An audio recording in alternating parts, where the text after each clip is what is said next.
conseguir tirar o Brasil do mapa da fome da ONU em 2014.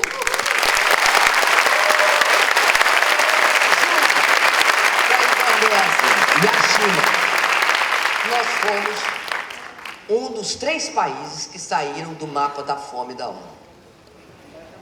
E conseguimos também uma redução imensa do desemprego. No ano de 2014, o desemprego no Brasil era 4,8%, a menor taxa histórica. Conseguimos também as menores taxas de desmatamento da Amazônia de toda a história do país por 5 anos consecutivos. Produto do que foi construído desde o governo Lula, que aliás eu tenho um imenso orgulho de ter participado como ministra-chefe da Casa Civil, e dali até os anos, a década passada, nós conseguimos um nível de desempenho muito grande, o que explica por que o Brasil foi internacionalmente reconhecido como um país que deu grande contribuição à questão ambiental com o Acordo de Paris, por um motivo muito simples. Até o presidente Lula, o que vigia era o seguinte, uma coisa correta, que era o protocolo de Kyoto, que dizia o seguinte: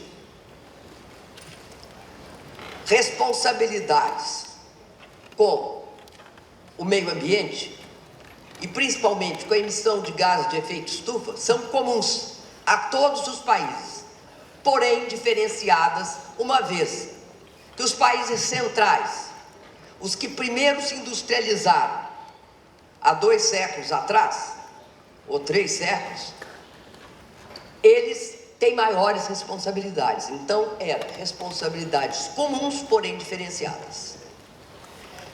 Em 2009, na Conferência do Clima de Copenhague, o Brasil assume a dianteira nesse processo ao propor uma redução dos gases de efeito estufa no Brasil de 37%, 35% a 37% a 38%, enquanto, por exemplo, os Estados Unidos propunham 7%. E a Europa não propunha muito mais que isso. Não, propunha, na verdade propunha em torno de 26%. Eu sei disso porque eu coordenei a representação brasileira na Conferência do Clima de Copenhague.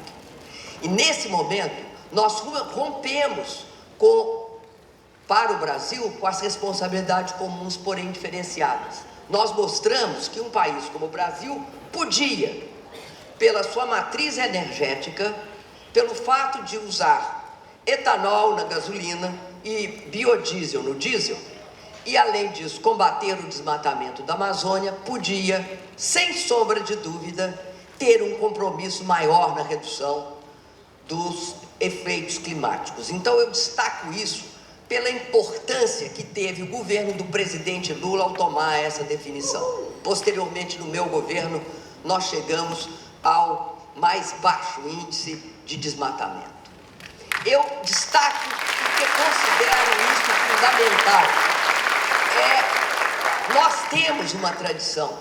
Nós temos no Brasil uma tradição de respeito ao meio ambiente. Fomos o primeiro país a fazer o Código Florestal, no nível que fizemos.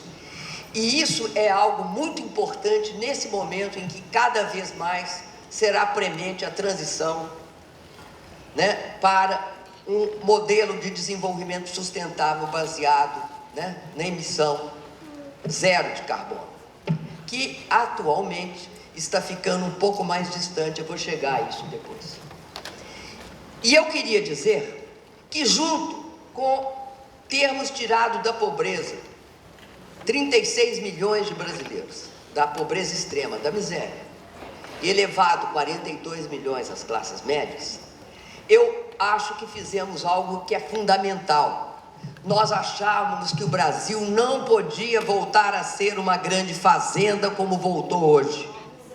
Nós não podemos ser uma grande fazenda, nem podemos ser um banco regional e não termos industrialização. Nós perseguimos a reindustrialização do Brasil como nós perseguimos quando descobrimos o pré-sal e tentamos retornar, e retornamos, porque criamos 100 mil empregos na indústria naval. E tudo isso eu quero destacar que tem a ver também com o reconhecimento da Petrobras como a maior empresa brasileira que é, porque a Petrobras é a maior empresa brasileira. Uma empresa que é de quem?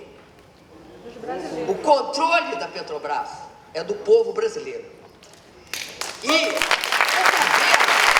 governo desse país representa o povo brasileiro. Representa o povo brasileiro. Por quê? Nós temos a maioria das ações de controle. Por isso, é o governo federal que nomeia os presidentes, o presidente, aliás, do conselho e da diretoria executiva, e os diretores e os conselheiros, uma parte dos conselheiros. E os minoritários, como o nome diz, devem nomear minoritariamente os integrantes do conselho. Ora, nós hoje vivemos nesse país uma coisa dramática, né? Outro dia quase eu perguntei para a Folha se R$ 2,95 por litro de gasolina é maior que os R$ 8 de litro da gasolina.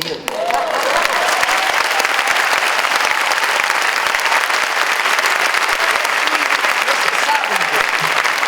Eu fui espantado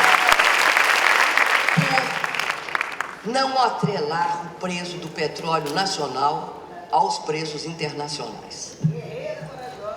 E vocês lembram disso, porque falavam mal de mim todo dia nos jornais.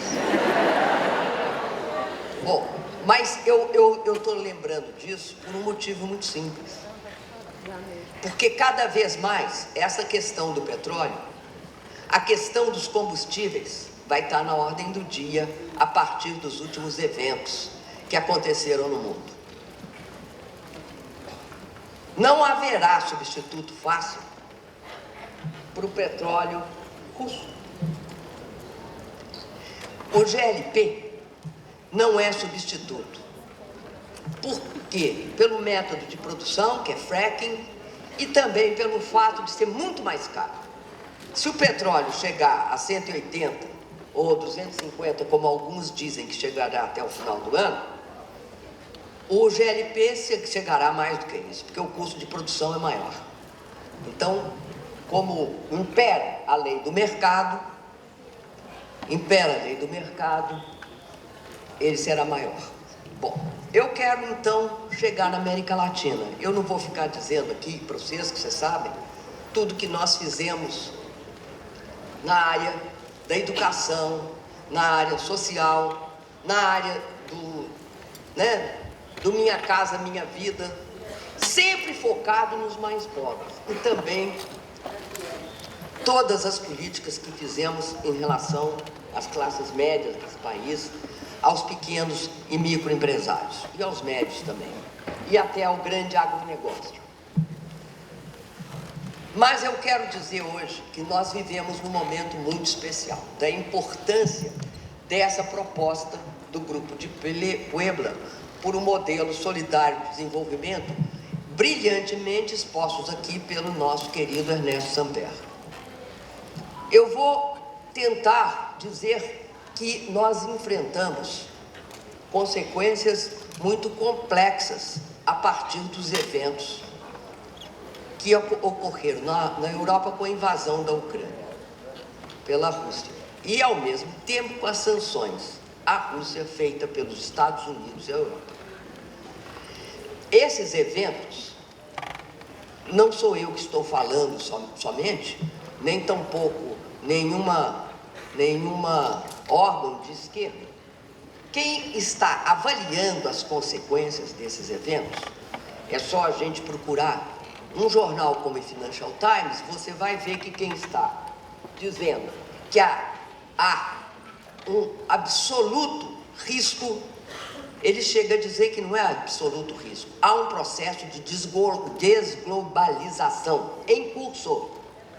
É o CEO do maior fundo de investimento que controla 10 trilhões de dólares, que é aquele Larry Fink, que é da BlackRock, que aliás, nada não.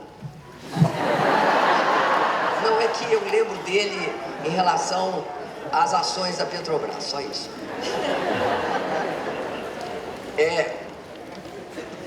Ele diz o seguinte: há um processo de desglobalização que tenderá, escutem bem isso, que tenderá trazer as cadeias de fornecimento das empresas mais para dentro dos países e mais para as regiões. E a nossa região é a América Latina.